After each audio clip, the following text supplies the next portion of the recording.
सहज योग कहने के लिए तो सहज ही है, क्योंकि कुंडलिनी इतने जोर से ऊपर चढ़ जाती है और ब्रह्मरंध्र को छेद भी देती है। बहुत ही सहज है सब, और वहां पहुंच करके आपको आनंद भी बहुत आता है और आपके हाथ में से वाइब्रेशंस भी बहने लग जाते हैं। ये भी बहुत सहज है। इतना ही नहीं, आप दूसरों की भी कुंडलिनी उठा सकते हैं और उनको भी पार करा सकते हैं, और उससे अत्यंत आनंद भी आ जाता है। लेकिन पहले पार होना चाहिए और उसके बाद स्टेबलाइज करना चाहिए, उसको जमाना चाहिए। यह सहयोग की जो दूसरी स्थिति है, इसमें जरूर मेहनत करनी पड़ती है। जैसे कहा गया है कि एरा गबाड़ा से कामनो है। पार होने के लिए तो सब लोग आते हैं, ठीक है, आप पार होना चाहते हैं तो उसके लिए हम तैयार हैं, जितनी भी मेहनत करनी है करेंगे। उस वक्त आपको मेहनत नहीं करनी, पार आप हो जाते। कुंडलिनी भी ब्रह्मरंध्र को छेद देती, वो भी हो जाता है। लेकिन आपको जानना चाहिए कि आपकी जो मशीनरी है वो अगर बढ़िया नहीं हो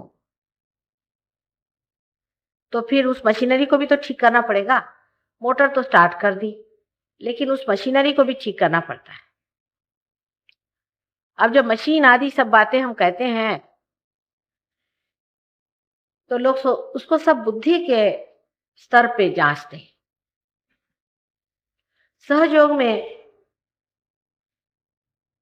बुद्धि से समझ नहीं पड़ती। मैंने पहले भी कहा है कि ज्ञान और बोध में बहुत अंतर है। माने मैं जो भी बोल रही हूँ या जो किताबों में लिखा आप पाइएगा, हमारे यहाँ से जो किताबें जा रही हैं वो आप सिर्फ बुद्धि से जान लेंगे, लेकिन आपको बोध नहीं हो सकता। और सहयोग से जब बोध का लाभ होता है, माने जब आप पार हो जाते हैं, जब आपके अंदर से वाइब्रेशंस आने लग जाते हैं, तो आपका बोध शुरू होता है। उसके बाद जब आप दूसरों पे मेहनत करते हैं तो आपको पता होता है कि ये कौन सी एनर्जी है, कैसी चलती है, इसके गुण क्या है। जब तक इसमें आप पूरी तरह से पक्के नहीं बैठते, तब तक ये पूरा नहीं होता मामला। इसलिए सहयोग में पार होने के बाद पूरा बैठना चाहिए। अब इसके लिए जो असल गुरु होते हैं वो लोग एक दूसरी रीत अपनाते हैं। उनका तरीका एक और होता है। वो पहले तो किसी को लेते ही नहीं अपने शिष्यों में, और अगर कोई आता भी है तो उसे पहले डंडे मारते हैं, उसको भगाते हैं, उसको उत्कारते हैं। जो असली गुरु होते हैं, नकलियों को छोड़ दो। नकली वाले तो आपको पैसा देके बुलाएंगे और आपको बेवकूफ बनाएंगे और आपसे रुपया भी लेंगे। उनकी बात नहीं करे, मैं असल गुरु की बात। एक तो वो जंगल में पहाड़ों में कहीं बैठेंगे, वहां अगर कोई गया बड़ी मेहनत करके, किसी तरह से उसको 2 दिन भूखा मारेंगे, फिर देखेंगे इसमें श्रद्धा कितनी, ये वाकई में चाहता है कि नहीं चाहता। तो जैसे कि शुरू में सहयोग में एकदम से बहुत से लोग आ जाए कि पार होने का, आ गए। उसके बाद जमना पड़ता है। बगैर जमे आदमी में प्रगल्भता नहीं आती, मैंने मैच्योरिटी नहीं आती, मैच्योर। और जब तक वो मैच्योर नहीं होता है तब तक वो सहयोगी नहीं मानना चाहिए। तब तक वो डामाडोल चलते रहता है। डामाडोल होने के अनेक कारण होते हैं। पार होने के बाद हाथ से वाइब्रेशंस निकलने लगे। अब आपकी समझ में नहीं आया हुआ क्या, इससे लाभ क्या हुआ। बुद्धि लगी सोचने कि हाथ से निकल रहे थे, इससे क्या फर्क पड़ा मेरे। थोड़े दिन तो बड़ा रिलैक्स लगता है, शांति लगती है, पर बुद्धि जो है डाउट करने लगती है कि इससे क्या फर्क पड़ा। माना कि चैतन्य की लहरियां बहती है। जैसे कि हमने आपको 2,000 रुपया दे दिया कि भाई लो भाई, हमने तुमको धन दे दिया। अब आपको मालूम नहीं कि रुपया क्या चीज है, तो आप लेके बैठे पूछे भाई ये क्या चीज है बेकार की, हमको काय को दे दी। उसको जब तक आप खर्चा नहीं करेंगे, उसको इस्तेमाल नहीं करेंगे, तब तक आप कैसे जानिएगा कि ये क्या चीज हमने आपको दे दी। इसको इस्तेमाल करना पड़ता है। तो शुरू में अधिकतर सहयोगी जब आते हैं, मैं देखती हूँ तो उनकी बातें ऐसी चलती हैं कि माँ मेरी ये तबीयत खराब है, चलो तो कुछ हो गया, हमें फायदा हो गया, आपके पास आया तो उससे मेरी ये तकलीफ ठीक हो गई, मेरे पैर में शिकायत थी ठीक हो गई, ये शिकायत ठीक हो गई। फिर जरा सा आगे बढ़े, फिर शुरू हुआ लेकिन मेरी माँ बीमार है, उसको मैं ले आता हूँ, फिर मेरे बाप बीमार है, उनको मैं ले आता हूँ। ऐसा दूसरा स्तर चलता है। उसके बाद ये होगा कि मेरे पास कोई नौकरी नहीं है, घर नहीं है, इसका इंतजाम आप करा दो माँ, ये भी चलता। लेकिन पहले योग को बिठाना चाहिए, क्योंकि चित्त अगर आपने और जगह ले गए तो योग नहीं बैठता। ठीक है, ऐसा हिसाब रखें कि समझ लीजिए कि एक आदमी है, वो पार हो गए और उन्होंने मुझसे कहा कि मेरा घर ठीक कर दो, ठीक हो गया। आपकी बीवी बीमार है, वो भी ठीक हो गई। बच्चे नहीं होते, चलो बच्चे भी हो गए, तो भी क्या हुआ?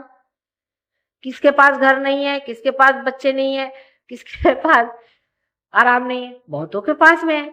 ऐसे अनेक दुनिया में है, उनसे क्या फायदा होने वाला है संसार? परमात्मा भी तो अपनी दृष्टि से विचार करेगा कि नहीं, कि इसको फायदा कराने से क्या फायदा, इसको इतना लाभ देने से क्या फायदा है? इसने कहा घर दे दिया। फिर जिस आदमी की तृष्णा उतनी ही रहती है, उसको घर मिल गया, वो बैठ गया, चल भाई मेरे को तो बड़ा लाभ हुआ।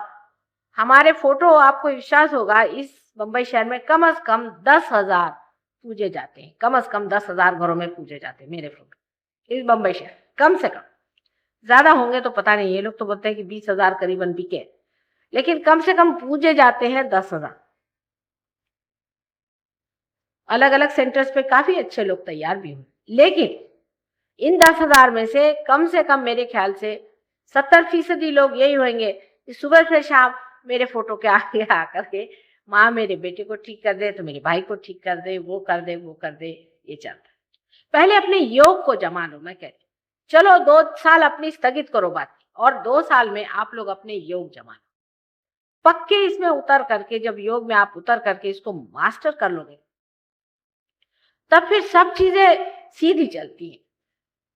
लेकिन इस तरह से, क्योंकि आप डाउट्स में पड़ते हैं इस वजह से भी, और इसलिए क्योंकि आप संतुष्ट हो जाते हैं, इस वजह से आपका जो योग है आगे नहीं बढ़ता।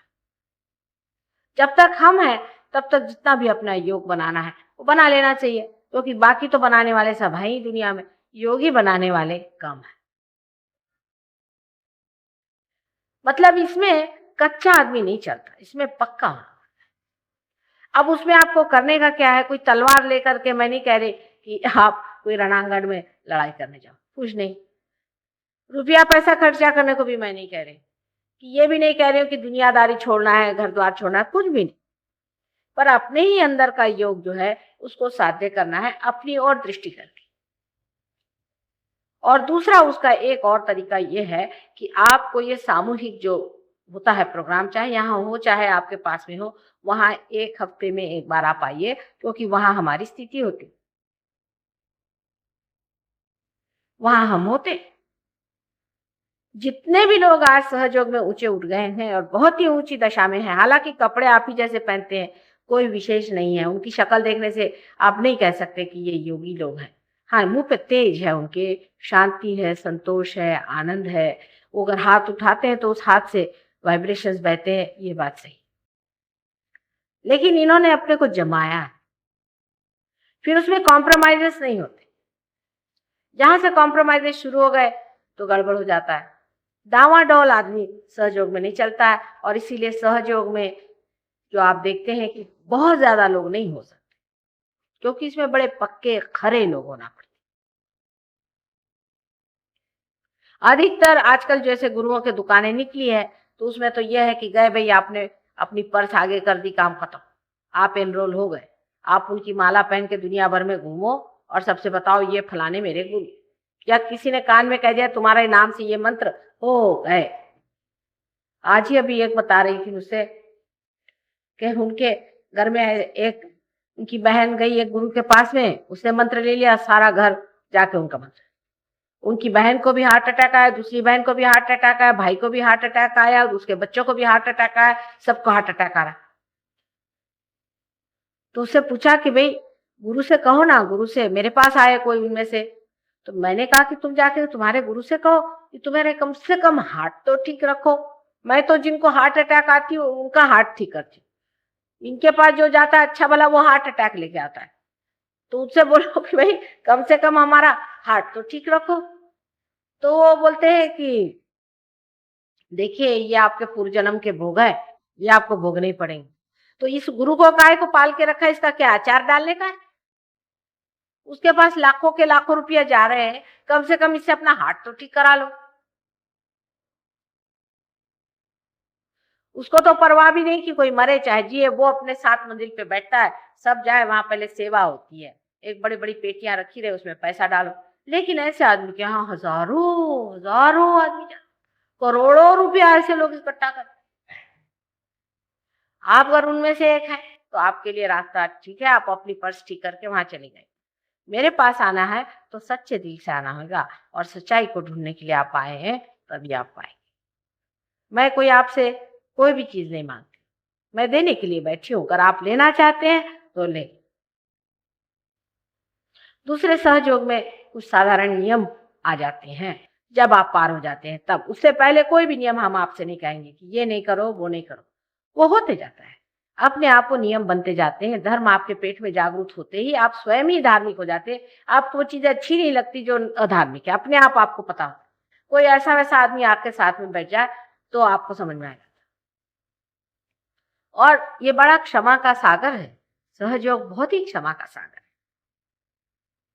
हमारे यहाँ एक और भी नियम है कि अगर कोई आदमी पजेस्ड हो या भूत बाधा से ग्रसित हो तो उसको प्रोग्राम में नहीं लाना चाहिए माता जी को बगैर बताए। अभी यहाँ एक देवी जी आई हुई है, इन्होंने एक फिट वाली औरत को प्रोग्राम में लिया घर से बगैर बताए। अब मेरा चित्त नहीं वहां पर, अब मेरे सामने तो कोई जरा सा भी जिसको बाधा होगी उसका ऐसा ऐसा हाथ चलता है, आप देखना उनका क्या हाल होता है, ऐसे ऐसे ऐसे ऐसे हिलने लग जाते हैं जरा सा किसी में बाधा होगी तो। अरे फिट फिट होगी तो वो तो फौरन जीत करके गिर जाएगी। तो अब मैं जब हुई ही शक्ति तो मेरे उसका तो कुछ विचार रखना चाहिए, कम से कम मुझे बता दो कि भाई फलाने ठिकाने आने वाले हैं, लाए कि नहीं लाए, तो हम उसका अंदाज रखेंगे, उसको संभालेंगे। तो मैं भाषण दे रही हूँ, फलाना वहां पे जीत आके गिर गया। अच्छा वो तो गिर गई देवी जी वहां पर, वहां एक साहब यूनियन लीडर खड़े हो गए मेरे खिलाफ। वो बोलने लगे कि छींट आए तो आपको ठीक करना चाहिए, आपको सबको ठीक करना चाहिए, और सबके हार्ट अटैक ठीक करने चाहिए, और सबकी बीमारी ठीक करना चाहिए, और फलाना करना चाहिए, और मेरे को लेक्चर देने लगे।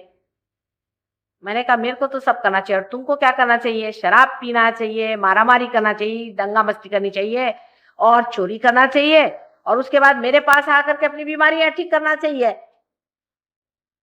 और अगर कोई साधु संत रास्ते में दिखा तो उसको जूतों से मारना चाहिए।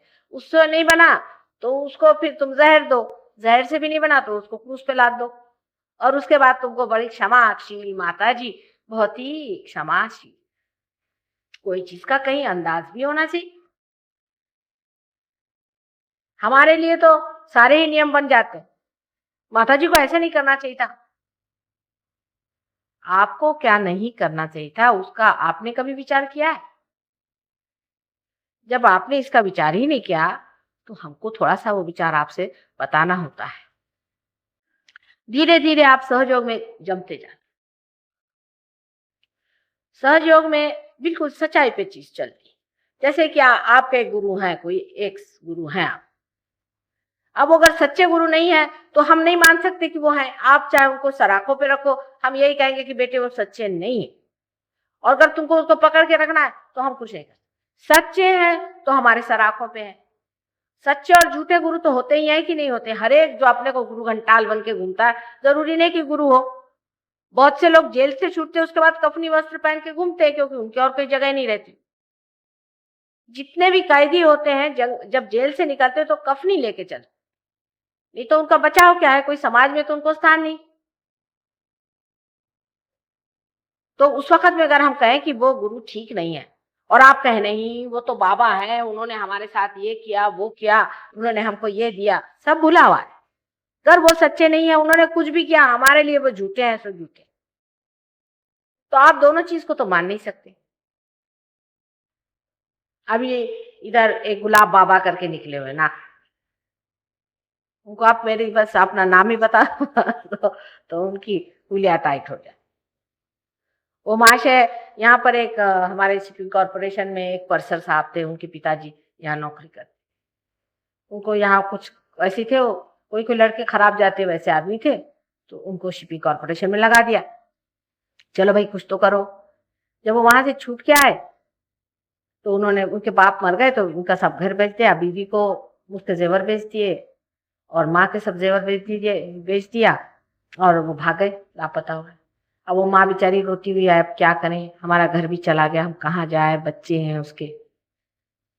उसके बाद उसने आके बताया कि नहीं माता जी वो मिल गए हैं, कहीं ना कहीं हैं, और मुझे रुपया भेजा काफी सारा। मैंने कहा भाई पता करो कहाँ है, कहाँ से रुपया भेजा, क्योंकि तो लफंटू आदमी है, पता नहीं किसको हाथ मारा होगा, पता करो। तो भी पता नहीं। उसने कहा पता नहीं, पैसा तो भेजा है, मैं घर तो वापस ले लेती हूँ, फिर देखेंगे। उसके बाद फिर 1 साल बाद चिट्ठी आई कि मैं नागपुर में हूँ, गुलाब बाबा नाम से मशहूर। अभी उधर जाके वो चमत्कार करते हैं। तो जब मैं नागपुर जाने की थी तो मैंने खबर भेजी कि भाई वो गुलाब बाबा से बोलना कि माता जी निर्मला देवी आ रही हैं। तो वो 1 महीना कहीं नजर ही नहीं आया, पता नहीं कहाँ गायब हो गए। उसका नाम छोटू था, हम उसको खूब अच्छे से जानते। अभी किसी गुलाब बाबा वाले को बोलूं कि अरे भैया तेरा गुलाब बाबा तो ऐसा आदमी है, उसको कसो माता जी तुम्हें मनता हो ते क्यों उड़े मोठे। अभी क्या मैं उसको एक झापड़ मुंह पे लगाऊं अगर मेरे दिखाई दे। काय तुम्ही गेले होते का गुलाब बाबाकडे? हा, म्हणूनच म्हटलं मी, कसं ओळखते मी, कळलं का? सबको समझती हूँ मैं, किसके पास जाके आए किसके, फिर बोलते माँ तुमको कैसे मालूम। इसीलिए गुलाब बाबा की बात बताई, त्याच्या आईला भेटून या म्हणजे कळतील गुलाब बाबा कोण आहेत ते, गाढव कुठला।